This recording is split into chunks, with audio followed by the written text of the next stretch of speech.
margarita was like this color. But anyway, and oh, that one's nice. Corona. This is my new favorite. Oh, that's not okay. You're gonna have to tell me about that. One sec. Hey guys, welcome back to the Off the Clock Show. Joined again with your host Sean Gervais from OrbisX, as well as Marshall Hill from the Pints of Upholstery Podcast, Hyper Clean Car Care Products, and overall trend starter. Una tendencia. That's right. He started all the trends with the podcast, everything. So pay attention and listen up, boys and girls. What do we got there? Corona Sunbrew. Ooh, a citrus Must cerveza. have. That actually. I'm addicted now. I'm addicted. Must have. Man. Okay, I got it. You know what? So easy, right? Look, it's all you do is chug them. Like, Yeah. Oh, man. I only put 3 more down here because I'm like,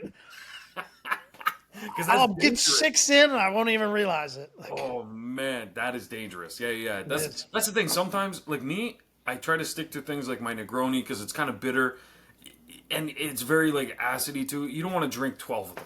You know what I mean? So I'm like, but if it tastes too good, like, like a rum punch or something like that, man, before I know it, I'm falling off the boat. I'm getting rescued by the tour guide. It's a problem. No, it's not a true story, but it could have been, for sure. You're like, maybe. But me, actually, today, I'm sipping on something very much less pleasant. So I bought these things. Remember I told you about the upsell that they got me with at the thing before? It was a Negroni, really nice. This time I saw that they had these ones. Squeezy's Margarita. I don't know why, but it tastes like they put pepper in it. And so that's where earlier when I took a sip, I was like coughing. I swear to God, I felt like I had like sand or pepper in my throat. It was brutal. But yeah, it says full strength. Anyway, I brought 2 of them down here, so they must be drank. My wife took one look at it and said, I'm not drinking that. And I said, all right, fine. I'll have it, And that's the worst though, when you get a bad one. Yeah. Instant regret. Man, that Corona looks amazing. And in comparison, I'm like, oh, man, it's super hot here, super sunny. I'm like, oh, that would be perfect. But you get a bad drink, and you got a case of them or something. Yeah. You get a 12-pack, and you drink the first one. You're like, damn it. Mm-hmm. Right? And then it sits for months. Got me. Yeah, you get drunk enough, maybe you go, hey, this would be a good time to go ahead and drink 1 or 2 of them, right? Like, exactly, yeah. You get to that point where you don't care what things taste like, and you're just like, okay, whatever. Yeah. What's the percent on there? Yeah. Perfect. Give it to me. Yeah, that's the worst, though. That's the worst. I hate that. It's me. I love this time of year though because there's certain drinks that I won't have during the wintertime. There's certain drinks that are just, I'm ready. Summer, the sun is out, barbecuing, all that kind of stuff. And one of those is beer. I don't drink a lot of beer during the wintertime, but summertime, there's nothing. Sorry. Apologies. See you guys later. No, you listen here. There's a reason. But no, I find that most of the beer that everyone I know drinks is garbage. It's not my favorite. And the problem is, because I don't drink beer all the time, I end up like, oh, okay, so we have a bunch of people come over, we get a couple cases. They don't drink that much, so now I'm stuck with all the rest sitting here. So I'm not going to go buy other beer because I have that beer here. It's not my favorite, But yeah, so there's I definitely I'm a fan of Corona sometimes, but I'm not a huge fan of the original, to be honest. Like I will hear it. This is smooth. That? Yeah. It's like, that looks like a game changer. Think orange juice and Corona. Oof, man. Yeah. It's but a good orange juice. But a good orange. Yeah, I was gonna say, not just any. Not like Tampico or whatever that one. Like. Jesus, shots right, man. Yo, orange juice. The funniest thing's happening here. So of course, this whole like everyone's heard the T word, the tariffs, and all this shit that's going on. So we don't have any oranges here in Canada. I don't know if that's a surprise to any of the viewers, but we don't have any native orange trees.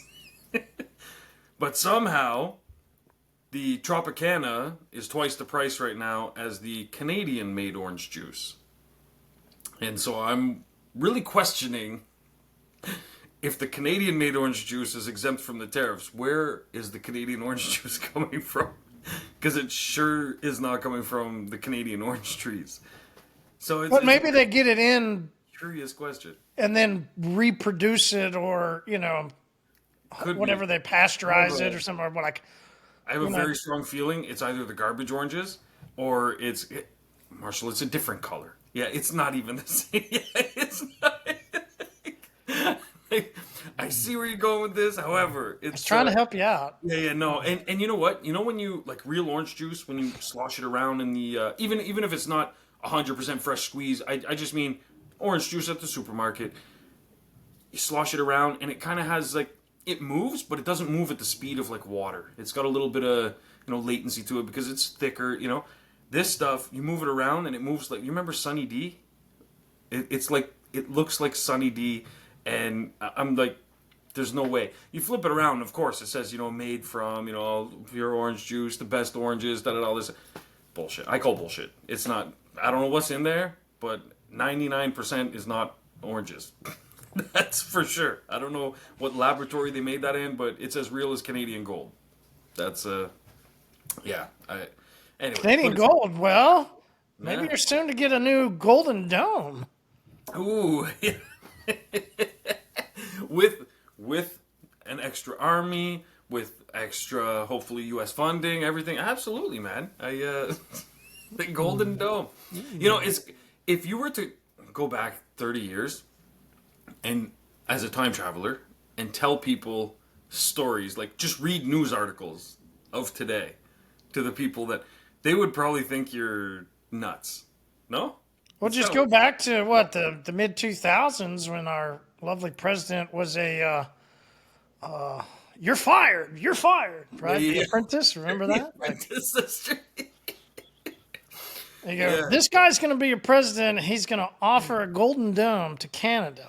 Yeah, go back a little bit further. And He got gifted a plane, so that he does a great favor. It's a great idea. Like, man, maybe that's why they're questioning why we get a plane. We're getting a plane from one country, then we offer a golden dome to the next. Yeah, I'm not sure, man. It's interesting. It's interesting. it's pretty crazy. Like you get a plane, you get a golden dome, you get it's wild, man. It's like I'm just waiting for unicorns to come out. Like what's happening here, man? This is nuts. But yeah, it's so yeah, I hear mixed opinions about all kinds of stuff here in Canada. Like man, we are more divided now, I'd say, than ever before, but acting as if we're united. Because we all go with the whole, like, we have this commercial, the We Are Canadian commercial. I'm sure you remember the original one that came out, 18 years ago, 20 years ago, something like that. No? Oh, no, sure don't. Missed that one. You sure don't, yo. So they remade it for today, and anyway, it's technically a beer commercial, but goes on the whole premise of like we are Canadian and this, that, all these different things to make us so great and whatever. Anyway, they remade it, so there's that like Canadian element that's going on right now where a lot of people are like woo, but then there's a whole other side of it where like people in front of the media and stuff will be very united that way, and then behind closed doors people are fighting in their families and all kinds of stuff. Man, it's nuts, man. One of the guys at work, he's in a huge fight right now with his girlfriend. They're disagreeing over the current prime minister that we have to the point that they're not really like talking. And so I was like, man, that's wild, right? Like I've never understood. I've never understood people that get that serious about politics. I think there's some division going on. I think it's interesting. You think of the division happening, and it's naturally happening inside the detailing industry. I think it's the interesting part. The people that previously told others, hey, do not do interior work, send that down to the other shop. You should only do corrections and coatings. I think you and I talked about it when you were a guest on the episodes of the Pints and Polishing podcast. We definitely talked about it at episodes here. Those times back when people were saying that, you just like, wait, you're doing what? Like, yeah, it's crazy. And they took a big heartbeat, and they took a lot of views. They absorbed a lot of people's attentions that promoted them as these prodigal children, in a sense, that were going to evolve the industry into something we had never, ever happened and ever will happen ever again, honestly. It probably won't. There was this moment, and they thought that moment was going to last. Yeah, they thought it was the new era, Yeah. Where are they? Well, closing their doors, most of them. it's what we're seeing, you know.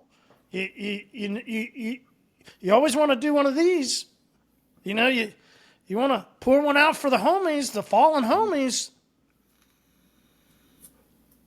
And then there's that division we talked about because they drew lines.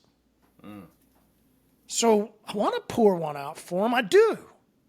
I do feel for the guy that got his name basically kicked off of a label because a company came in and realized, oh, wait, we got to buy this from the brothers that they hired this guy, and shit, there's so much money going out, and shit, this guy's a buffoon.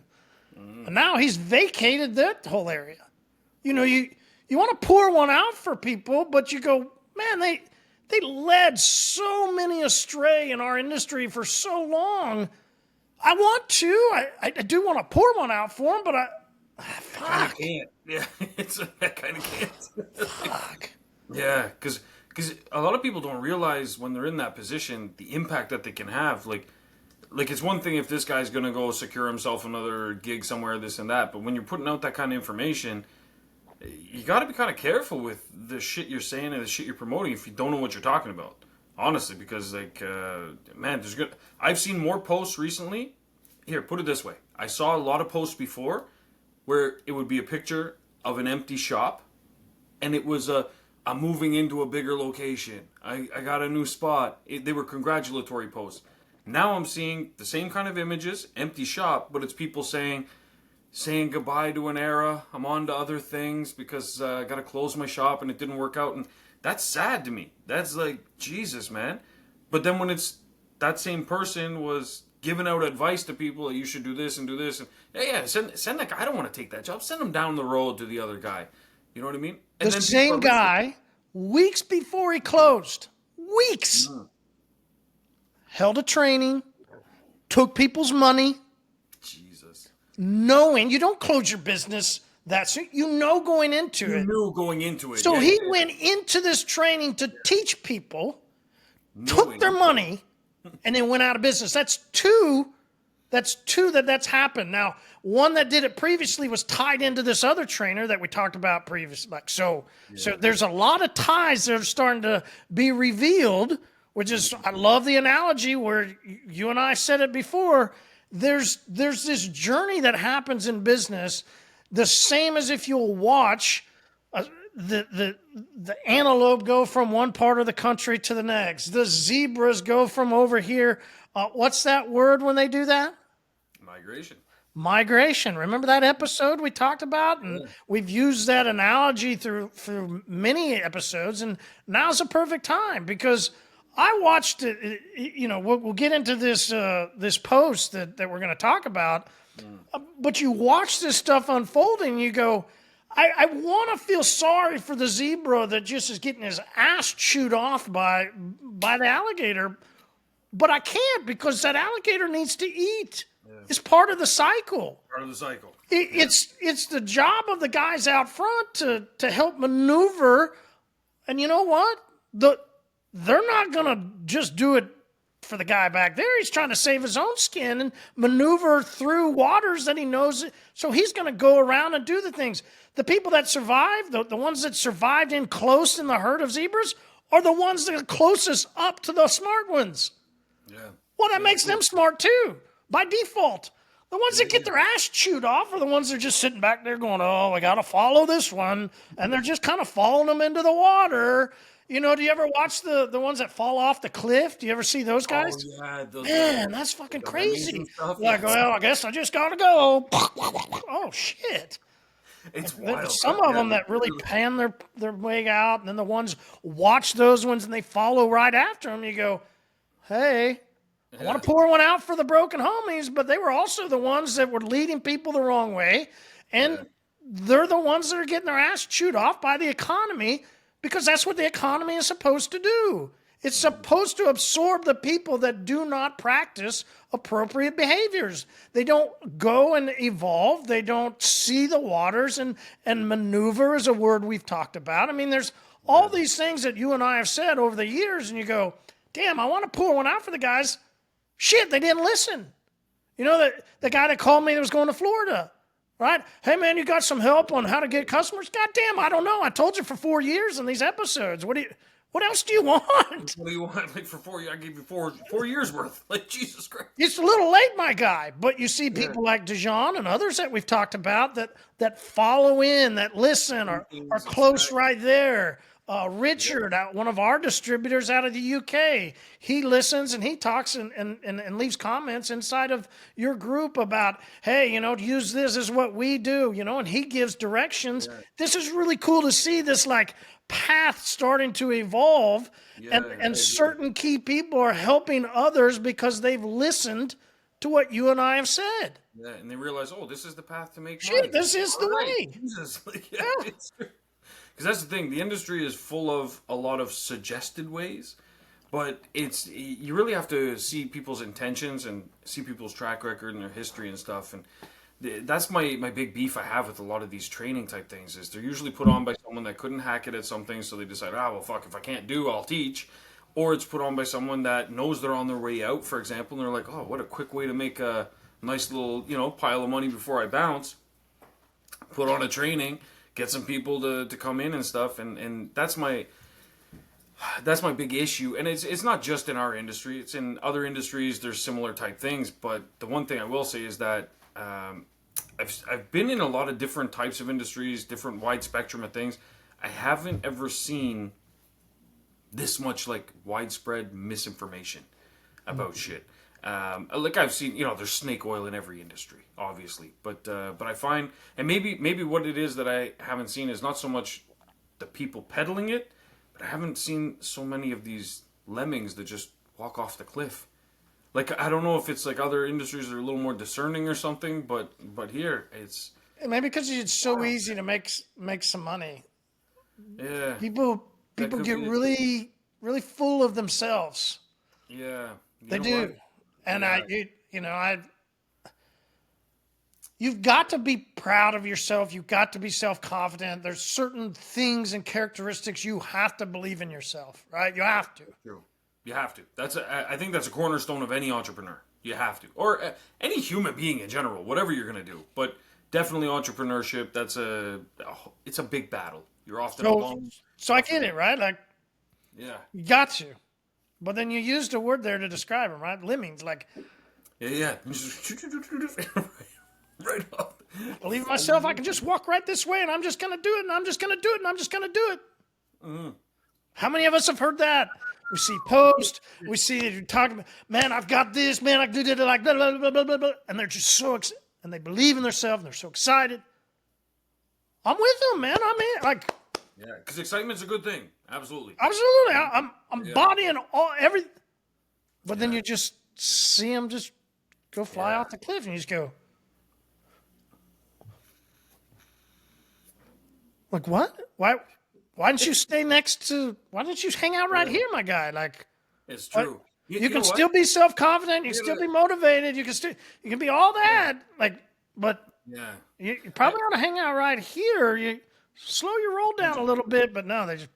I've been at this for 8 months. Hey, I'm 3 years in. Hey, I'm 8, whatever, and it's just. Yeah. Cool. 100%. Yeah. And, I got to touch on this because there was a company that approached our shop, probably a year ago now. They wanted us to buy a product. It was a coating. And their claim to fame was that it is not just a coating, but it actually could replace PPF. Bold fucking statement, man. Because those are, like, they serve very different purposes. They're applied very differently. And, I have a lot of opinions on that. My issue was, like, listen, man, if you're a coating company, that's fine. Like, we offer coatings, that's okay. But your whole premise now is we've got to change the way we do business to follow you. And their whole shtick was, I said, well, listen, if it's that good, send us a sample. It's, we don't do samples. What you got to do is you have to make a commitment to us. So we need, I think it was like $40,000 for the territory. And then after that, you have to re-up every 5 months. You have to every 3 months, you have to spend $5,000 on the product and stuff. I was like, okay. So you believe in it that strongly, but you don't do samples. So, okay. So don't give me a free sample. I'll pay for it. Whatever you want me to spend $5,000 a month, I'll give you 5 racks. Send me some shit. We'll test it out. I'm not committing to anything, though. That's crazy. But the big thing for them was it's going to replace PPF. It's that good. And they tried selling it to us not by letting us try the product, test the product, and make our own decision, but by saying, you know, it could put you in touch with 3 other people that have used it, and they agree with us. I'm like, okay. So just so I understand, these people bought into it, and they're locked in now. They have this territory, so they feel like I gotta push this because I'm locked in now. And I'm supposed to just believe what they're saying. Okay. And you're saying, oh, yeah, it's so good, it's going to... But that works. Yeah. It works. It works on people. It works on people. It works on people. I agree. On us, didn't work because I'm like, no, listen, I can't go and get locked in with this company now, start selling something to... Like, we work with a lot of dealerships. Big thing they ask for is PPF. That's a huge thing. They send us new cars, and it's about to be shipped out somewhere. They want the car PPF'd and then send it out. Perfect. If I go now and say, yeah, I know you want PPF, but actually we have something that it's kind of a mix between coatings and PPF, but it's a game changer and it's this and that. I start selling it now because we're one of the lemmings just walking towards the cliff. I'm going to take a nosedive off the cliff. I'm going to lose those dealership contracts. You know what I mean? And that's the kind of shit that goes on in the industry, and that's where I feel so bad for a lot of people that just go in blind and they just believe it without any kind of, like, you got to critically think. Like, think about this. Like, if it, you know. So you feel bad for them, but do you? That is a tricky one. It's like I do, but you know what? I do, and here's the best way I can explain it. I do and I don't. My brother-in-law. I mean, I like dudes, but I don't like doing them in the butt. Like, what do you want to do here, Sean? Like, I'm confused here. Like, fair. Okay, so you know what? Are you gay or do you like chicks? What are you? I feel that gay. Your daughter wants to know. Gay. Yeah. She needs to know. There's got to be a vote. So I feel bad, but I also at the same time I agree. I think that you should. $20 is $20, huh? $20 is $20. You're just going with, I feel bad, but the guy gave me $20. Like, yeah. What was that movie there with the? That's not an addiction. You ever sucked for coke? That's an addiction. Oh my god, what the hell was that movie? Oh shit, I don't remember. But oh man, it was the guy from America's Funniest Videos. Oh my god, what is his name? I don't remember. I don't know. You're stalling. I'm stalling. No. Are you gay or are you not gay? What are you? Definitely not gay. Definitely not gay. No problem with. Hey, if there's man and you do your Dude, thing. I tried to say that this weekend. We were watching something, and I was like, "That's gay." Yeah. They don't do. So, like, my stepdaughter's gay, and my sister-in-law's gay. So, my wife and my stepson both look at me, and I was like, "No, I don't mean it like that. It's like, you know, I don't know. Yeah, I don't know. Jeez. Well, plus they're from a Latin culture. You know, they get it. Yeah. But, no, they didn't get it. They didn't get it at all. Oh, no, shit. Not in there. They can't. They don't joke about that. Oh, damn. I guess it's different in Brazil. Oh, yeah. shit. Mm-hmm. Damn, that's crazy. Yeah, wow. Except the gay Brazilian that came into America, but posting pictures with women. You know, that guy. I don't know. You gotta do what you gotta do, man. You gotta do what you gotta do. Yeah. Hey, you know, that's it. You know, it's a. All right. So you feel bad for them, but you don't at the same time. I get it. It is business. You gotta make shrewd decisions, better decisions. It is what it is. And we all get taken at some point, you know, in business. Yeah. I guess it's just if they didn't run their mouths. I think if they just weren't. Yeah. You bet. Like, you send me a picture of some guy that just some dude and he just didn't make it. Then I feel bad. Yeah, of course. Of course. Yeah. But not people that have made stances and come out and stood against, you know, cleaning cars. Yeah. Fuck.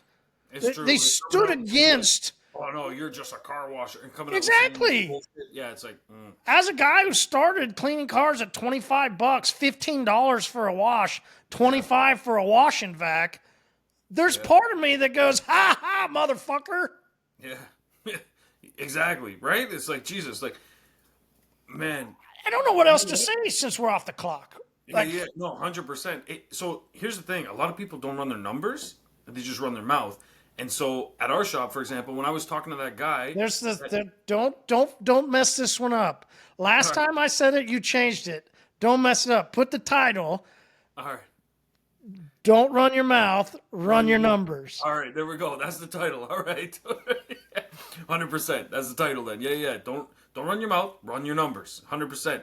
Because when I was talking to the guy that was trying to sell us this new PPF, that's basically a coating, I said to him, I said, okay, let me just ask you a couple questions about the actual product. So if you can't send me a sample, let me just ask you the process. Car comes into my shop. Okay, how do we upsell this? How do we sell it? Let me just walk me through the process and let's see how we can make money with it. Because ultimately, if it's going to be good results for the customer, I'll agree with you. Let's live in that hypothetical world where, okay, the customer's extremely happy with the result. How does my business make money from that product? Because that's all that fucking matters. Because I'm not out here trying to be Mother Teresa to these clients. I want them to have a great experience, everything, but at the end of the day, it's got to make money. It has to make money. I'm in business. This isn't a hobby. I'm not doing this for fun. I can have fun while doing it, but I'm not doing it for fun. So I said, walk me through the numbers. Let's break it down. He said, break me down how I upsell it, how I this, that, what common price points you've seen, so on and so forth. But the number one question before you answer all that, how long is that vehicle sitting, curing in my shop? That's what I want to know. Because with PPF, the turnaround time is really fast, and there's ways that we can even speed it up. So, I mean, I could literally take the car, drive it down the road, bring it somewhere else. But if your coating is so fragile during its curing process that the car can't step foot outside, has to be in a fucking controlled room and all this shit. Like, break me down the process. How long is it there? And he said, well, on average, we're looking at cars that sit there for around 2 to 4 days. I'm like, 2 to 4 fucking days? I'm not running a parking lot here. This isn't like park and fly at the airport. Like, what are we talking about here? I said, those numbers don't make sense. He says, no, but because it's a high ticket priced item, it does make sense. I said, okay, so let me just break something down because I take a very pro-interior stance. I know a lot of people are against it. It's hard work. They don't want to do it. Guess what? That's why you hire people. That's the fucking beauty about the economy. The fact that there's so many people looking for work. Like, you hire people to do the shit you don't want to do. And they will do it because they have bills to pay and families to feed and daughters to raise and braces to put on their kid's face. Like, you hire people. So, okay. But interiors, I'm like, okay, so break me down the math. And he's like, oh, the average ticket price, you're looking between $2,000 and $3,000. And I'm like, okay, but the car's there for 4 days. Just so I'm clear. 4 days.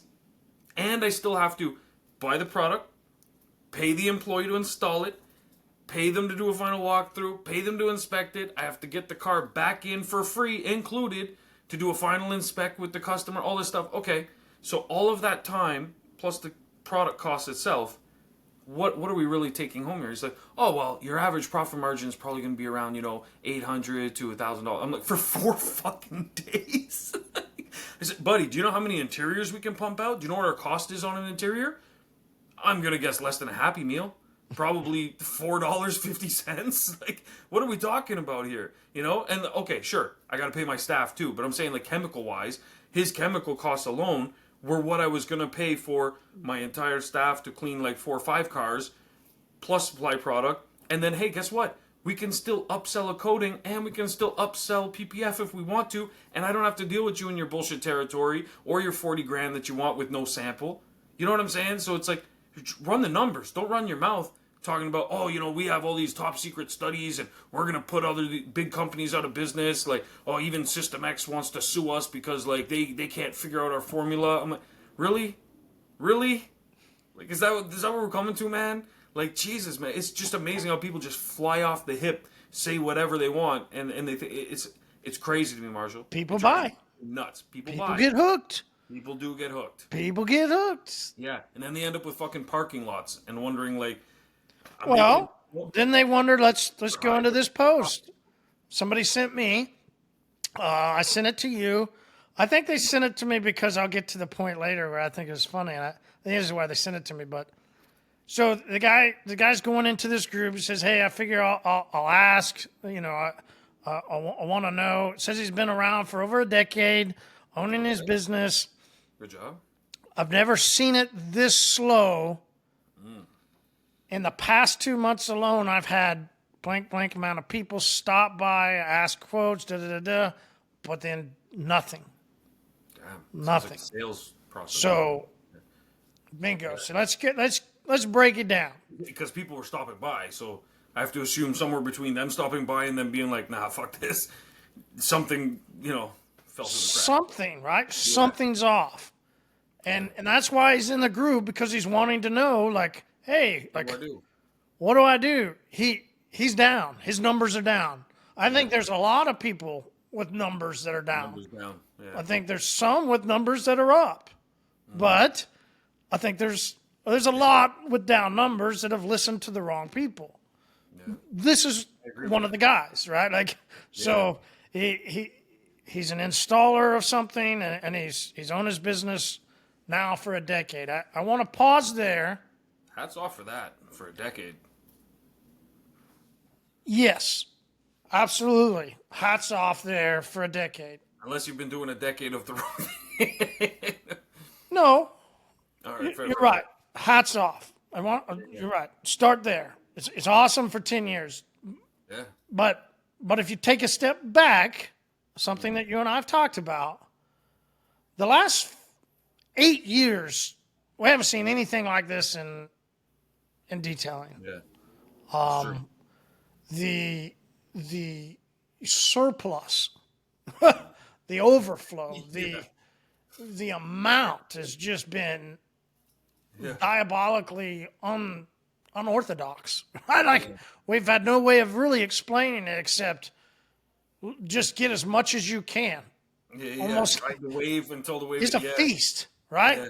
It's like when they start a new fish farm and they just put in all the babies and they just flood it with like 1 million fish, and then they start to grow up and it's like, holy shit, we got too many fish now. What do we do? That's basically what the last like several years have been. And so what's going to happen?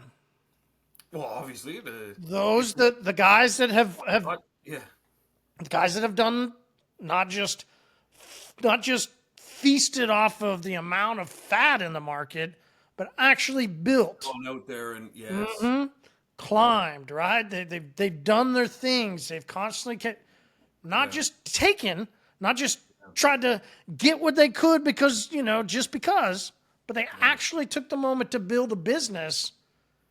They're not the guys that are... Those are the guys that are not posting like this. Exactly. Yeah. Exactly. That's what we needed to really make sure we say. Like, he's been so fat that it's made some people think that they... Right? And they might have just gotten lucky. Yeah. Right? Just because of, the amount that was going on, they just were in the right location, the right city. You don't know. But some people had a really great... And now they're going, whoa, shit. Like what now? What now? Because now's where the real work starts if you haven't been putting that in, Because like us, we haven't noticed any change at all other than improvements. And that's including going through, in the last couple of months, like we went through, it's been, when did Paul die? 3 weeks? Almost a month now. We lost our, key man. He was running the whole show basically for us while we were all working remote. And he was running the office and lost him, got rid of other staff, everything, and had to retrain, re-implement staff, find new people, everything. And we still haven't seen a dip in anything. And you got to think, it's like most businesses, like they go through an event like that and it's a big problem. Part of the reason though is because during these, healthier times, let's say, where there's too many fish and you could just reach in with a bucket with your eyes closed. You don't even have to throw in a rod or bait, nothing. You just reach in, you grab fish. During all those times, we were taking a look at the fish we were getting, the ones that we liked, the ones that were most profitable. We'd use stats in OrbisX, we used Luna, and we would say, okay, how do we get more of this exact customer? And that's what we focused on. So even though, there were tons of customers just banging on our door, okay, that's great. We'll deal with those. Yeah, we'll get to you. But at the same time, let's find more of these same customers. We're putting the work in at the same time. And so that's why we haven't noticed a change. A lot of these guys, they were just like, oh man, this is super, super easy. Like even, there's guys I talked to, they were mobile, and then they're like, oh my God, I upgraded to a shop. Like things are going amazing. And then they're like, man, 2 months after opening my shop, now things are dead. And they're like, it must be because I opened a shop. And I'm like, or you weren't doing anything when you were mobile to attract new customers. They were just calling you because there was just a surplus. And that same surplus was calling you when you got a shop. It's just timing. Like, you just happen to be in a shop now, but you were dealing with the surplus. Like, what have you actually done for marketing? What? Oh, well, most of our stuff is word of mouth. And it's like, okay. What happens when the mouths aren't there? Then what? I agree. Word of mouth is fantastic. It's What we all love. you can get, absolutely. But sometimes, when you don't have customers, actual customers, there is no word of mouth. But if you have people coming to your door, like this guy saying, there's a disconnect there where there's a disconnect, right? Coming, how's So he this, not talking to them? the same as like you were saying in your analogy, like if somebody's been so good in one way, they haven't really needed to work on anything. So they haven't sharpened their sword. They haven't sharpened their sales skills. They never. Because they didn't have to sell. The customers selling themselves. It was the seller's market. You're like, oh yeah, maybe I'll take that customer. Maybe I'll take that one. You can be choosy, you know. But people would just call and say, "I need a ceramic coating." yeah, and you're like, okay, great. And they'll even sell themselves often during that time. They were like, yeah, I saw this particular ceramic coating. I want something that's this many years. I want this brand or whatever. And you're like, yeah, no problem. I'll help you out. Like, yeah, that's true. No brainer. And that's why you also saw a lot of these like new companies just emerge out of nowhere, and then they started spreading like wildfire everywhere. But then now things are kind of going the opposite direction because they didn't really hone in on what it takes to really do business. That moment of this guy comes up, he's in a car. Now this is why I think this is why I think they sent me the post, is because he goes, lack of better words, I've been vibing with them and chatting about our love for automobiles, right? Because from our past episode, right? Like, so there's the lesson, yeah? Like, it's not just about chatting with somebody. No. Because something you have said inside of that chat, people are driving away. Or something you're not saying. Yeah. Right? 100%. Before, maybe he never didn't want to be a salesman. So, it was so easy, he didn't really have to sell. And or he was so bad at it, and there were so many people, it didn't matter. He didn't think about them driving away because there was so many people coming back. Now, he's so in his mind, he's thinking about these people that are coming here and leaving. They might have been leaving all the time, but there was just so many people before that he didn't think about it. Now when the moment's time, and now when there's this downward turn, he's saying that these people aren't calling back, even though he's still vibing with them, even though he's still chatting with them. You know what else happens if you don't know sales? Guess what happens if somebody is an antsy salesman? You're gonna fuck that sale up. You're gonna lose. Always. Yeah. Always. Antsy salesmen are the worst. If you're needy, customers know it. Yeah, they know it. It's true. Oh, it's like they know it. Girlfriend. Oh, they know it. If you're needy, they're like, oh, yeah. They smell it a mile away. It's almost like you give off pheromones, and it's like, nah, I'm good, because the reality is sales, a big part of it is trust.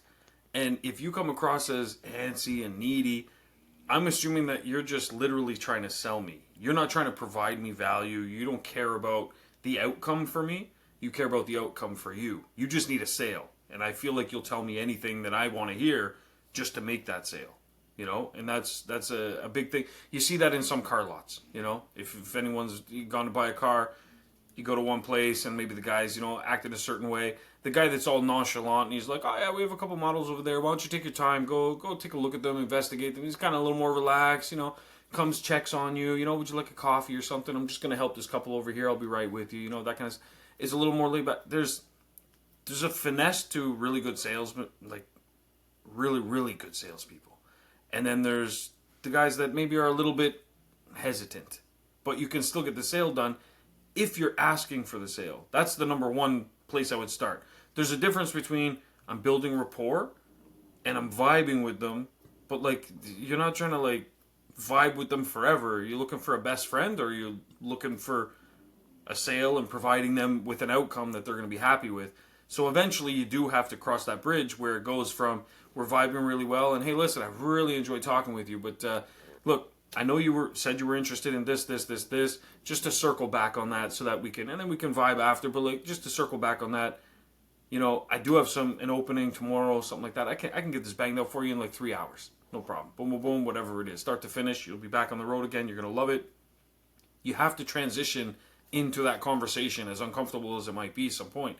You can't just be vibing, and hoping they're going to sell themselves. Oh, well, fuck, Marshall's such a nice guy. Hey, Marshall, can I get a ceramic coating from you, buddy? Like, no, you have to at some point pitch that to them. You have to implant that seed, present the value to them, convince them that the outcome is going to exceed their expectations, match their expectations, whatever it is. But then at some point, you have to go in for the ask. You have to. You got to go in, and you got to say, hey, so what are we doing here? When are we getting you booked in? When am I going to get to take that baby for a little bit of a ceramic coating journey? Or at least, right? Or at least, here's the other part. Maybe I'm like this guy. Maybe I'm not great at that moment. You can at least get their phone number, at least get their email. Let me put it in for OrbisX, right? Like, because this is the other part that I'm seeing from this, and I'm seeing it firsthand also in another side. I'm seeing disorganization on a prospect and closing the sale, because you might not even know what to say or how to say it, but not gaining the information and not staying back in touch with them is horrific. Now, let me explain. My wife has got a second vehicle. Well, it'll be her third vehicle for her house cleaning business. Very nice. Second for the team members. Okay. Congrats. Yeah. So this one we decided, okay, let's pick this certain color, and this is going to be the color. We're going to stay with van, that Dodge Caravan, just great utility for her. We're going to go white so that we can lay out the logo and start to put some stuff on the vehicle. I've gotten her away from this, like, yeah. It's just, if you have to have, I mean, I tried to get her to nod, but she has to. Okay, so we're going to go simple, and then we're going to put just some perforated glass up at the top, just with the QR code and just some information. And, not much, right? Very simple, very clean. Well, I started locally with somebody that buys from me, thinking, let's start with somebody inside of the way I do, right? That's first thought. Nothing but really text messages that were late and here and there. I got one, I think, on a Sunday night at like 10:30, something like that. I went, and then, had a hard time getting back. Like, it doesn't, it's not about that guy. It's about, I know there's people that struggle with communicating. True. And I know that they're disorganized in this moment. And I see it in this guy because he didn't go take their information and put it into a system. The second person that we started talking to is, I hope that we're eventually going to go with. If not, I'm just going to call the biggest company that I can find and stop trying to work with smaller individual, like, installer guys, people that are crafted and they feel that they're good at their craft and they're skilled, because the first guy I called is very skilled. Yeah. Disorganized in business, though. Disorganized in business. Yeah. This guy, really hard time getting back to me. Couldn't schedule me in. Didn't know really when he would get it, but if I could get back to him, then he would let me know. But he came as a high referral. So, and when I talked to him, he had worked for 3M as some rep, and he had been doing this. He wanted to talk about everything he was skilled at on installing. Great. Look, you're going to have this guarantee, and you're going to have, great. Yeah. I had to get to the point of going, listen, man, we need to come sit down and talk to you because we don't understand. Just the email back with the quote was so disbobulated. I'm like, I think I understand, but can we just come sit down and talk? So that was going to be, about 3 or 4 days. So we just had this this meeting yesterday, Wait, this has been 24 3 or 4 minutes days? late. Oh shit! Wow. 24 minutes late to the meeting. Jesus. I'm at the verge of leaving, but I go, she knows I'm ready. And I go, but we've been here long enough. I've got so much to do. Yeah. I'm now mad. I'm not going to leave. Yeah. And Yeah. unfortunately, like literally, he then starts walking in. It's like, oh, I apologize. I Yeah. didn't really Save look it, bro. at it. I said, I don't want an apology. I'm so upset at the lack of professionalism. It's a disgrace to our industry. It's a Yeah. disgrace. See, I want to be mad for the guys and pour out for the homies, but that's what I told her. I said, this is what happens.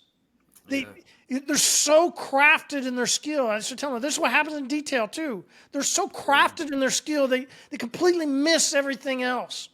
There's so much more than just cleaning a car, detailing a car, cutting paint. I love it too. I bet you I still clean my car more than any other detailer listening cleans their cars. Guaranteed. Guaranteed I do. 100%. I love it. I love the clean Yeah, cars. I want to clean the car. Yeah. I guarantee you do. There's And, so much more than that. So you're much more. To absolutely right. miss this little part of business. Yeah. Yeah. Sean, And your customer is guaranteed ready me, to buy right now. guaranteed me last night he would get the emailed him this morning. Hey man, touching base. Responds afternoon. Oh yeah, man, I worked really hard to get it for you guys and still on track to be ready for next Wednesday when we can finally get it done. Jesus. So all these people that love to be booked out, is it because you're so disorganized by not using OrbisX and using the skills for your benefit that you have, but then using the things inside of OrbisX and Luna to let it do what you should do? Yeah. Right? I It's mean, 100%. So many people are focused on the wrong shit and they don't get organized as a whole. They look at their business in chunks. Oh, well, I'm really good at this, and that's my skill set, and I'm amazing at that. and he's a guy that's he's gonna have, I'm gonna send you an invoice from here, and I'm gonna have this, I gotta pull up my system that does this, and I've got, dude, get OrbisX. It's gonna handle every single thing that you need. Yeah, exactly. Everything in one fucking place. Yeah. But he wants to save $5 here and save a couple pennies here, and so Saving pennies to lose thousands. Like it's I'm crazy. ready to call the bigger company. I've tried now, 2 small guys. Damn. Because you know what the bigger company is going to offer you? The entire start to finish Fucking experience. easy. Like, cool, we'll get you, what are you looking for? Okay, we'll get our design team on it. When we have it back to me, I'm going to have it back by then. What's it going to do? It's going to show up. Yep. Is it going to be more expensive? You bet. Yeah. Absolutely. You fucking bet it will be. But imagine if those And I'll be guys- happy to pay it. Yeah, absolutely. And imagine if those guys were a little more expensive, and instead of them trying to make excuses why they're this or why they're that, they used that money and just hired someone else.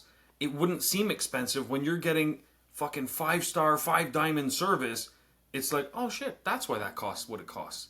You know, you feel great start to finish, and that's the thing is a lot of people miss out on those deals where it's you have someone that's I'm ready to buy, I'm ready to do this now, but I don't want this to take forever. Like most people are busy.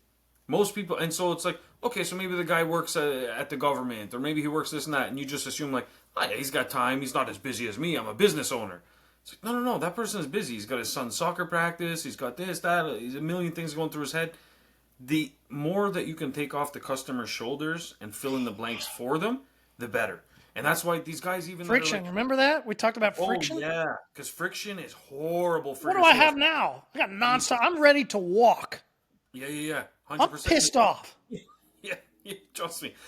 Listen, we have a printing shop, right? Do you know how many estimates we send? Almost 0. Per year, I think we send maybe... I'll go high. We send maybe 20. That's me going high, okay? 99% of it, emails. We just email the price plus tax, that's it. The people that are genuinely interested, they just want to see the price. They've asked for something very specific.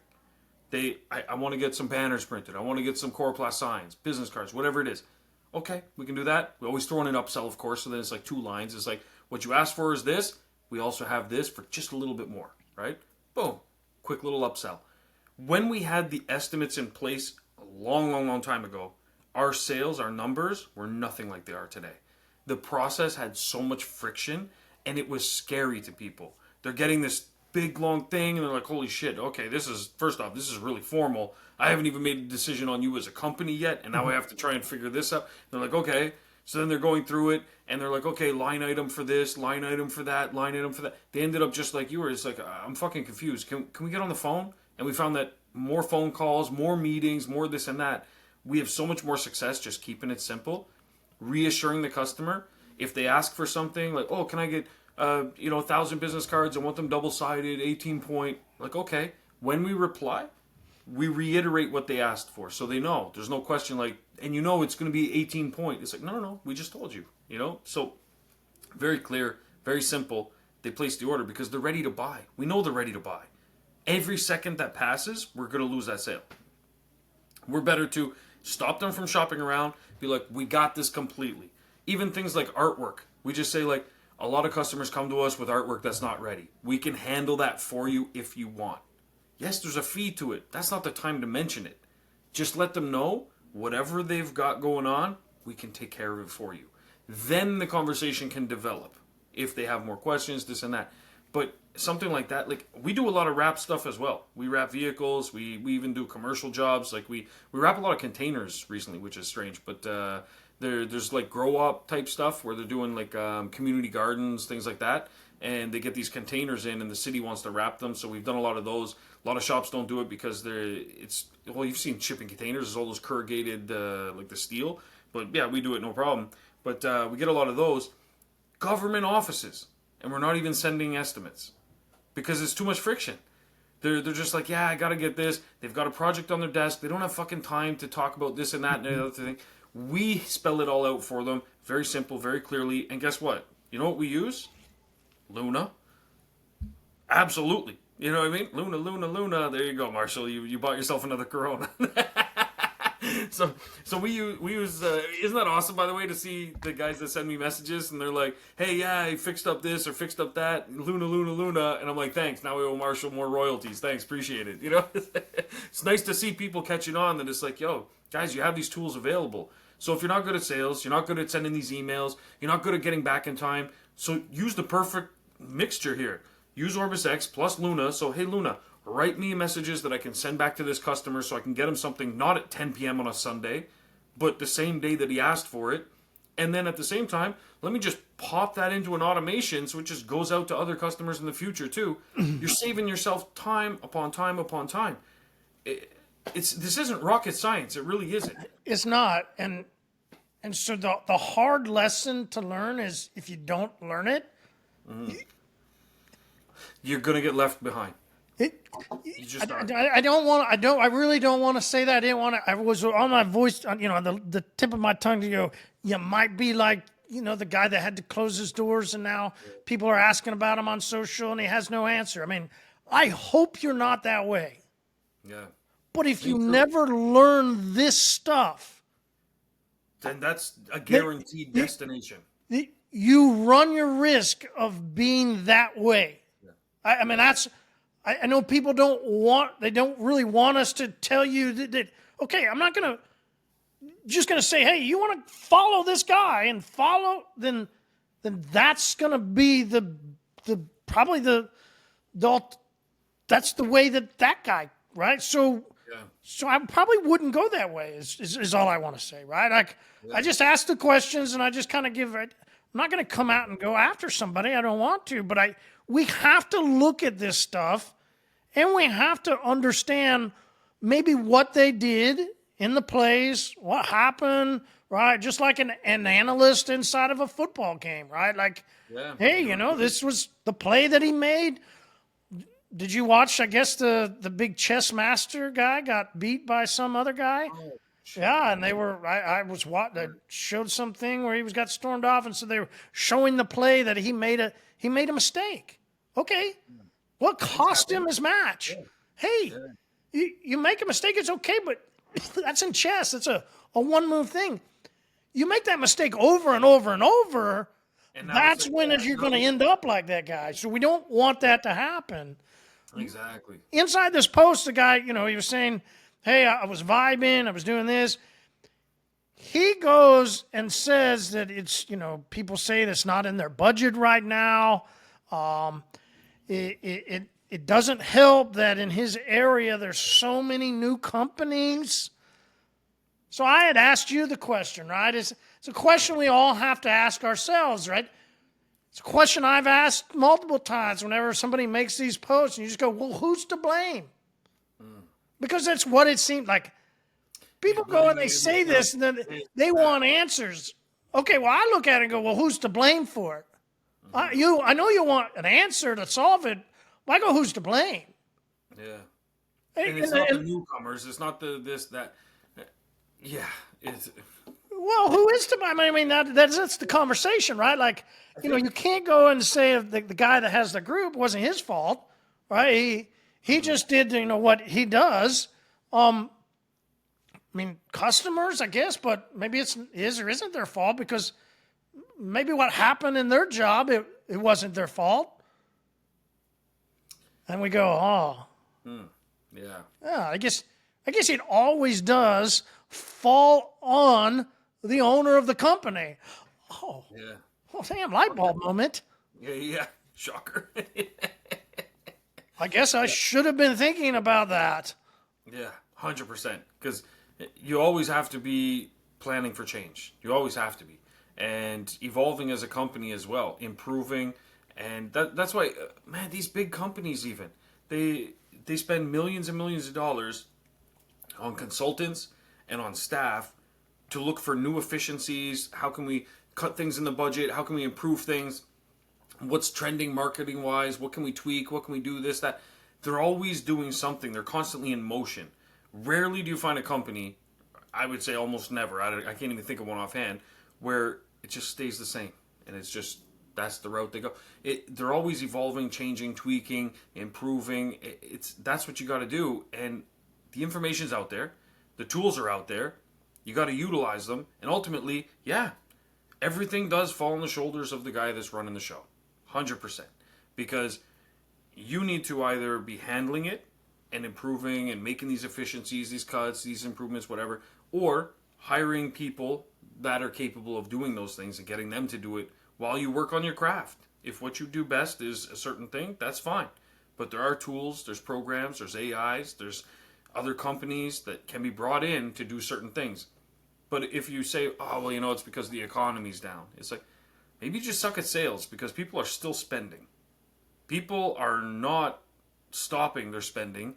And you know that for a fact because there's been more credit cards issued every single year. If the credit cards stop getting issued, people have stopped spending. That's when you can start to panic. As long as there's credit cards that keep getting printed out and people still get those notices like, hey, we can increase your credit limit by another $10,000. People are spending money. It's just where are they spending it? And I tell you this, it's not on those new guys. People spend money where and maybe there's a new company that started and they've got their shit together. Maybe them. But most of the new guys are kind of floundering, figuring out their footing. They might take one or two customers. But what you're talking about here is they've completely eradicated all your potential leads. Like that's a... Yeah, I mean, he's blaming all these people that are, Yeah. And you just Listen, go, nah, my guy. if he took the lion's share of the blame and then said, and also what made it worse was the economy and this and that, I'd be like, okay, I get it. You're taking the lion's share blame. You didn't do X, Y, Z, but also it doesn't help that the economy this. I agree, the economy might not help. I agree, more competition might not help. But fundamentally, it's you. Yeah. It is. It just is. And last thing I want to talk about, to touch on that, because it transitions into that, is that we're in business to make money. You want to make money. That's what we're here to do. That's your motivating factor. That is the, life force or the breath of air that you need every day. The fuel. There we go. Exactly. Yes, it's the fuel for you to look at these tools, to look at OrbisX, to look at HyperClean, to look at Luna, to look at anything in your business, to look at maybe we need new T-shirts, maybe we need this. Look at whatever you want. Yeah, like what is it that you want? Do you, Like fuck yeah, all this becomes part of a money making system. You're in business to make money, and part of that is recognizing that, oh shit, okay, economy's down. Okay, so if the economy's down, that could mean many things. So maybe let me pause there. all right. So I think some people hear that and they go, understood, and there's people that are listening, they're going to be right there with you. And I think then there's a segment of people, and they go, well, I'm in it to take care of my family. I'm in it to supply for my kids. I'm in it for, and they'll list off things that aren't money. And so I wanted to pause here and go, That's fair. what's the best life for your kids? With you having money or with you not having money? What's the best way for your spouse to enjoy her life? With you making more money or you making less money? Yeah. So those of us that have viewed it in a different way, we need to kind of go, yeah, okay, money would just make their life better, which is, well, I said that, last week, where I go, money shouldn't change you. Money should just make you more of who you are. Yeah, so if you do want to say you value your kids and you love your kids, we can all look at them and go, yeah, I would rather them ask me for a candy bar and me be able to give them the candy bar. 100%. Well, they're only 2. Yeah. What happens when they're 16, they want a car? Yeah. What car are you going to give them? Is it really valuable for them, a little kid, to get? Yep, they should get what they want anytime you can afford to give them what they want. How nice of a car? How nice of a life? Yeah. 100%. How important is money? This and that. Oh man, money is a tool. Listen, so April just passed, my daughter's birthday, the eldest one. She's born in April, and we just threw a birthday party, which was crazy. As you know, we hired a violinist, we hired a fucking town crier, we rented a whole hall. We spent $20,000 on one day for a Sweet 16. That's what we did. So don't get me wrong, some people spend $5 million and they hire Shakira. You know what I mean? I don't even know. They do crazy shit. I don't know. But you put on a pretty big show, though. Thank you. Yeah, and we did. And we all dressed up. It was like Bridgertons. We were dressed up. I learned to dance to do with her and stuff. For us, it wasn't about showboating our money or something. It was about bringing all the family together to support this young woman who's now needing self-confidence and support more than ever, because she's realizing, hey, soon I'm going to be leaving the nest. Soon I'm going to be starting my own journey. And for us, it was a moment to show her, look at all these people that traveled from near and far to come celebrate you becoming you. And she felt so special. She got to dance with her dad, she felt good, and I had some moves on the dance floor. But anyway, that's a whole nother story for another day. But my other daughter, gay. but yeah, so it was something that the money that we have afforded us to be able to buy and not even think twice about it. It was like, let's show our daughter how special she is to us. At the same time, let me celebrate my wife. Thank you for gifting me with this journey, with this amazing human being who was my firstborn. Thank you for that. And so I had a nice speech for her and stuff. But that's what money has afforded us to do. Listen, Marshall, we get accused by so many people about, oh, the money's changed you guys. You guys are like this and that. And oh my God, you guys just brag about everything. No, we don't. Listen, I'm very proud of our accomplishments. Both my wife and I grew up very poor. Very poor. And to the point that my parents had a printing company when I was younger, and they used to print on Nike check marks on pants and stuff so I wouldn't feel bad at school and stuff, very poor. But they taught me a lot of good work ethic, a lot of great values. My parents were great people. They didn't pursue money in the way that I have, right? I saw it not as bragging rights, not as I got to prove this to anybody, this and that. If that was the case, I'd park my truck outside. It's tucked away in the garage. I rarely leave the house with it. You know what I mean? It's not, I like it for me. To me, it's a milestone accomplishment, right? For me, money is a tool.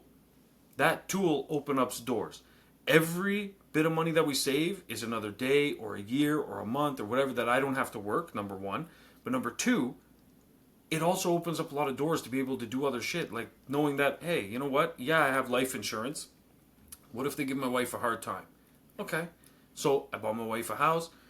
Boom. She's got a house paid off that if something happens to me, she can move there. She doesn't have mortgage. She doesn't have to worry about shit. That's what money can do. It's that peace of mind. Those kinds of things. Knowing that COVID, they're shutting down businesses. Hey, we've got a stash of cash. We can take care of our staff. Nobody is going to be laid off. Nobody's being let go. You guys have a job. You have job security. Trust me, the people we held down during COVID, you think now when we tell them, hey, listen, guys, we got an influx of cars coming in. I know usually we close early on Saturdays. I need you guys to stay till 6 today.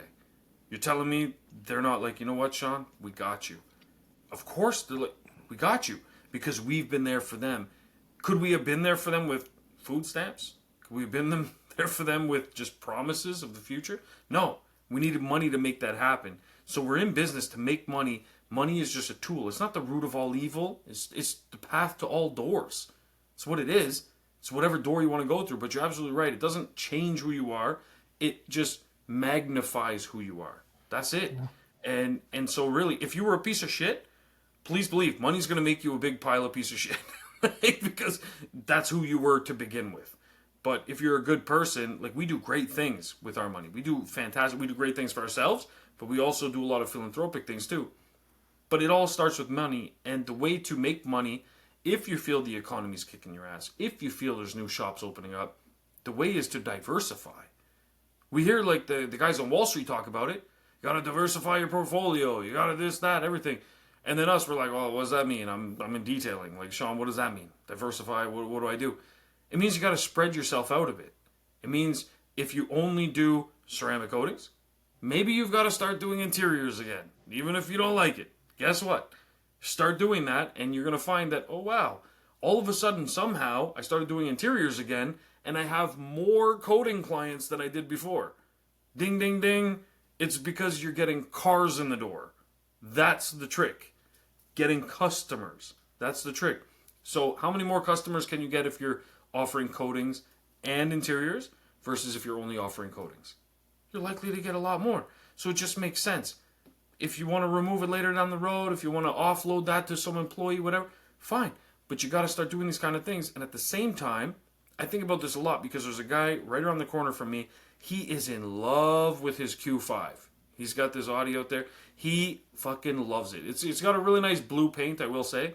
But this guy, the minute the sun is out, the birds are chirping, he's outside and he's cleaning his car. He loves it, okay? Loves it.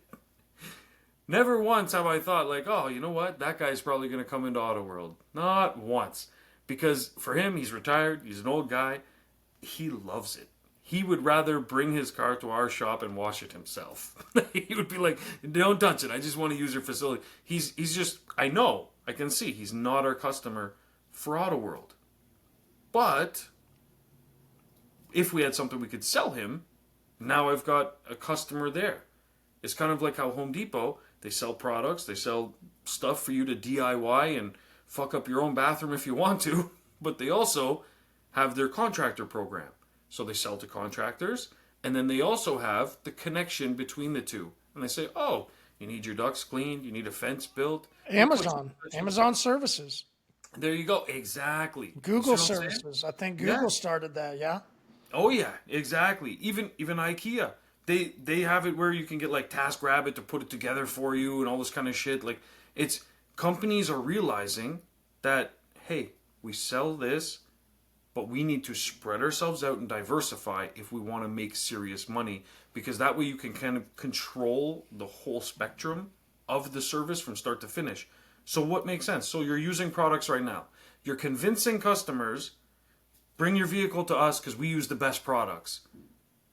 But I'm not going to sell you the best products also? So if you've got the plug for the best products, can I get some of those products so that in between visits, maybe I can do it myself too? And that's why working with a company like HyperClean makes sense, because that's the path to make money. That is the path to make money. You're offering a service, whether you're doing coatings, whether you're doing interiors, whether you're doing both like a smart business owner, hopefully. If you're doing the whole gamut of stuff, offering products as well, it's going to make up for those times in between appointments. Trust me, the customer, they're not going to start doing it themselves full time. If they were already doing that, like my neighbor with the Audi. They're not coming to see you regardless. So you might as well make a couple bucks off them. But Sean, what if I want to use the 5 gallon cube from the guy at the parts store? What if I had bought into this trainer, these people that, maybe I've watched some YouTube video and Yeah. and I think there's part of what gets into detailers. They go, yeah, but this is the way I like. I don't want to argue with them because I don't know. I just don't want to, and I just want to go. I get it. I'm not going to tell you that you're wrong. I'm just going to tell you that it's just not the fastest and the easiest way for you to make more money. 100%. And there's the right, like, We're there to make money. Because the way they were talking a second ago of, well, my family or like, they get hung up on something. Yeah. We had a guy that inside of our group that he had previously got hung up with the wrong crowd. He was then showing a video of like dumping the products in the trash can. And then talking about now he was, pro HyperClean. It's like, dude, I appreciate that too, but we don't even need that. Like, yeah. Listen, it's a simple fact that you and I have put this together, and now they can send out to their customers, and you can make money on it. Yeah. I'll get rid of everything else and everybody's opinions on what's better or I like this or, well, it doesn't matter. There's no other way in the industry to make money like this. There's just not between what you and I have done, between OrbisX and HyperClean. There's not. There's no other avenue for it. 100%. It's the simplest to install. And that's community. Yeah, that is community. That's 100%. community. That is community. 100%. Because at the end of the day, it's efficient to use OrbisX and it's efficient to use HyperClean. So you're checking those boxes right there. You're not going to build yourself a parking lot where you've got cars sitting there for 4 days. That's insanity. You know what I mean? It's easy to upsell. So your current customers, boom, quick way to transition into higher ticket prices. Perfect. It's also economical for a new customer. You're not hitting them straight away with like, oh yeah, we can get you in. It's going to be about like $4,000 or $5,000, and then you're wondering like, fuck, why is this guy ghosting me? Like, Jesus. Well, because he wasn't ready to make that decision. That's a big decision. You got to be a really good salesperson to be selling a lot of those. And please believe those higher ticket prices come with higher costs as well. And when something goes wrong, it's usually a big problem, right? But the other thing too is it's not something that you could take and turn around and sell to the average consumer. So you're also limited to, it's only the customers that come in. Okay. So us, for example, we live in a city with 1 million people. The odds of us having all 1 million vehicles or whatever, let's divide it by half. Let's say every house, average it out, 500,000 vehicles coming into our shop, slim, I would say. But the opportunity to be able to, A, sell to other shops that are in other areas, servicing other customers in their local area, mobile detailers, whatever the case may be, but also the opportunity to sell citywide, nationwide, if we want to, the product as well. It just makes sense. So these kinds of things are where you need to be if you really want to make some serious coin. That's just what it is. And then you'll be able to get your daughter in that better dance class. You'll be able to take your wife on that cruise that she's wanted. You'll be able to enjoy your time off as well. You'll be able to hire more staff. You'll be able to scale back a little bit on your responsibilities of the day-to-day. Or at the very least, if you love getting your hands dirty and you like Marshall and you love cleaning cars, you'll be able to just clean the cars you want to clean. And you look at one and you say, fuck, it looks like there's 12 cats living in there. Hey, Tommy, I need you. Come here, I got something for you. You'll get to be a little more choosy with what you do, but that's what it does. It opens the doors. It's not the root of all evil. It's the root to all doors. It really is. And so spreading yourself out, diversifying, that's how you do it. Whilst at the same time using the right tools and products and not trying to save $5 a month here or $10 a month there. Like, this is the core of your business. Like, you need OrbisX. You can't be like, like times are a little tough. I think I might have to skimp out on my CRM and instead I'm just going to go back to pen and paper. Like, are you nuts? What are we talking about here? Like, you're one upsell away from paying the whole membership for the year of having this incredible system. It's like a whole employee with one upsell. What are we talking about here? Like, and So the guys that get it, hats off to you guys, man. And as much as I do want to pour something out for the other guys that went into the crocodile infested waters, I just can't. And reality is, the guys that are out there running their mouth need to go and run their numbers. It's just that simple, because that's what it's about. Don't run your mouth, run your numbers. There you go. That's it. See, exactly. And this time I'll remember to put that as the title too. Right on, man. Well, listen, Marshall, thanks for your time, man. I hope guys really get the message with this, and I hope they do make some serious improvements and changes and assess things. Look to diversify in your business. Reach out to Marshall and the team and find out more about HyperClean products. We're almost on the customer portal. You're going to actually have that available with just a flick of a switch. It'll be available for your customers to purchase products as well in between visits. And before you go saying, Sean, I want them to come see me. I get it. They're going to still. I won't touch on it too long, but my pool, I do have to mention it. Had a guy come. He cleans our pool every 2 weeks. But in between that time, I'm the guy. I'm the pool guy that manages things in between those visits. So I need chemicals. So the guys that offer the service, let's just assume it's detailing. The guys that come and detail my pool, basically, sell me product as well that I can use in between visits. Or if, God forbid, they can't make it for some reason, hey, the guy broke his leg, he can't make it out. Well, I can't have my pool turn green. I don't want that. So I have the products here. So every time they come visit, they say, hey, we added pH minus to your pool. And by the way, we're going to leave the rest of the bottle here and we'll just charge you for the balance of the bottle. Da, da, da. Okay, great. Thank you. Now I've built up an inventory of stuff. I get to be the one that manages it in between. And I'm using that same basic bitch little friggin' blue leaf skimmer thing that comes with the pool. I hate it. I saw this guy using this amazing thing that has like a bag on the end and it scoops up all the leaves in one shot. And I said, man, you guys sell those things, right? He said, yeah. And I said, listen, first off, little tip, keep an extra one in your van at all times and pitch it to every customer. Every customer. Be like, get rid of that stuff that comes with the pool. It's going to take you forever. This thing took him 3 minutes. Usually takes me 20. That means I'm saving 17 minutes every time I clean the leaves out of the pool. That's insanity. You know what I mean? So I said, yeah, I want one of those for sure. Didn't even ask price. Because to me, it didn't matter. The value was there. I assume it's not going to be like $8,000. It's not diamond encrusted. You know what I mean? But it's just like, no, I know it's going to save me time. And that was my only concern. Does it mean I'm going to fire the pool guy? No. That company's still coming every 2 weeks. But they're selling me stuff every time they come here. It's supposed to be like $300 a month that we pay out. Every visit, it ends up, and our end of the month bill ends up being like $450, $500, something like that. Because there's always these little extras that I'm like, you know what? I need that, or throw that in, or whatever. That's where the meat and potatoes is. Now imagine they didn't offer any products. Now they're just at $350 a month forever until I'm like, I kept having to run out to the store. I'm kind of taking care of the pool myself. I got it from here, guys. Thanks. I appreciate it. But they're giving me the whole customer experience. I'm like, you know what? Well done, boys. Here's your $500. Thanks for taking care of the pool. I can do it in between time. Look like a hero for my wife. You know what I mean? Think about the pest control service that I talked about forever ago. That I had to boot because they had so hard time showing up. That's true. Just think about your analogy.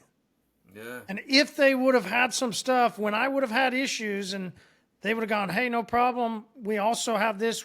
It's $19.99. Yeah. It's a 16-ounce bottle. Just, And you take care of it. They tell you quick little, here's what you do. Fuck, I'm in. All Hell right. yeah. All day long. They would have dropped one of those off every time they were there. Absolutely. Maybe even in between. Absolutely. So this is the reason to think about it, right? Is because we know. We know inside the service world that you can get a little hyper-focused on the skill, on the service. There's a whole lot of business that still needs to be done, right? Skills are important. There's also a lot of business that also needs to be handled. And this is the equivalent of the mini bar in the hotel, right? It's like, while you're here and you got nothing to do and you don't know where the nearest liquor store is, don't worry, we got you. There's tiny little bottles in there. You pull one out, it's going to be $18, but it's there. But they're happy to pay it, and they understand, 100%. And they love it. They're just glad that it's there. So 100%. Yeah. Yeah, because everybody focuses on those gifts. Like what kind of gift package can I leave in the car after every appointment? And in my opinion, throw that idea out the window, in my opinion. You know what you should be leaving in there? a bottle of Uno, and you should, maybe not Uno, but Stack or something they could apply easier, but like something for them that you know what I Glass think cleaner. one No, glass cleaner or the leave bugs. a bottle of our glass cleaner. Yeah, glass cleaner is a great one, but the bugs also. I love your bugs. Bugs. There you go. Yeah, You do yeah, bug, I but just love. something like that. Yeah. The Yeah, day when yeah. you. But I don't even want to talk about leaving it. Let's No, no, get no, off no. of here. Here's We'll the talk thing. about that later. You've now bouqueted us into some other. Come on. Fair enough, but hold on, because I do want to clear that up. Don't leave it. I'm not talking about gifts. No gifts. Ah, What I'm there you saying go. is it stays in the car, and then you already leave it in the car, and when you're handling the end of the transaction, you tell the customer, by the way, if you take a look at the windows, you see how sparkling clear they are? The product we actually used to accomplish that magic is waiting for you inside your vehicle. That's what you say. It's waiting for you inside your vehicle, and if you want, I can just leave that on your invoice here, your final invoice, and we can settle up right now. Or if you'd prefer, I can go grab that and then I can remove it from your invoice. But you'd be doing yourself a disservice. So just find a better way to word it. Ask Luna. I'm just Yeah, going you're off. right in a hard sale on that. I don't know how many people are going to go for that. I like it, but Yeah, fair. But you can massage it, work into your thing, da da da mhm. da. But there's a way to. But the trick is leave it in there. Go with that whole possession is 9/10 of the law. Leave it in the car, so it's already in there. It's waiting for you, right? It's on your invoice right now. It's $19.99. We can settle up right now. Da da da da. Here's your total. Boom, What boom, boom. about this? Instead of that close, what about this close? Hey, Right. I noticed over by the car seat you had, you've got a lot of stuff. Or I noticed people will often tell you, hey, can you make sure you get that back glass? Or hey, can you make sure something like that? Then you just say at the end, hey, I took care of that, or hey, I noticed this. If would you like to get that handled in between? Here's the product that can handle it for you. Ah, That's what they want to that's a know. beautiful They one too. want to make Yeah, sure that that's they good. can get it handled in between. Yeah, That's yeah. the key to me. Yeah, 100%. Yeah. No, that's true. And because it really is about the in between visits. Because you do want them using your service still, right? Yep. Like, hopefully you're converting these guys into maintenance customers and that's the route you're going. We've talked But about that. also that they can do it.